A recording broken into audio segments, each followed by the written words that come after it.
Boating రానా అన్నా boating అన్నా. అవునన్నా ఏడదాకా పోవాలా? ఎంతనా? అద్దన్నా ఆడదాకా పోయినాం అనుకో 50 రూపాయలు అన్నా. అదే ఆడదాకా పోయినాం అనుకున్నా 100 రూపాయలు అన్నా. అదే ఆడదాకా పోయినాం అనుకున్నా 1000 రూపాయలు అన్నా. తిరిగి వస్తారో తెలియదన్నా. ఊరికే తమాషా బాయ్ చిలిపి చెప్పి ఆడదాకా పోవాలా అన్నా? నాకు నీళ్ళంటే భయం కదా, అది 50 రూపాయలు దాకా తీసుకోబో. సరేదా ఓకే పొదనా. ఇదో చూడనా బాగా ఫోటోలు తీసుకో అంతా. ఆల్రెడీ తీసుకుంటున్నావా? ఇదో ఈ నుంచి ఆడదా కొన్నా వదిలి అన్ని నీళ్ళే అన్నా. చాలా పెద్దదనా? చాలా పెద్దదనా.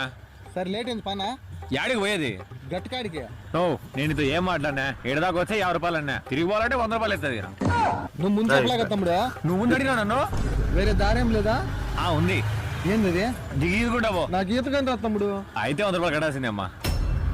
చిన్నపిల్లని చేసి నీళ్ళకి తీసుకొని వచ్చి మోసం చేస్తావు కదా. నేనే నీకు పిల్లోడ్లో ఉన్నాను, నువ్వు పిల్లోడు ఏంది? కొడతాను చూడు. అనవసరంగా బోటెక్కినా. ఇది వ్యాపారం.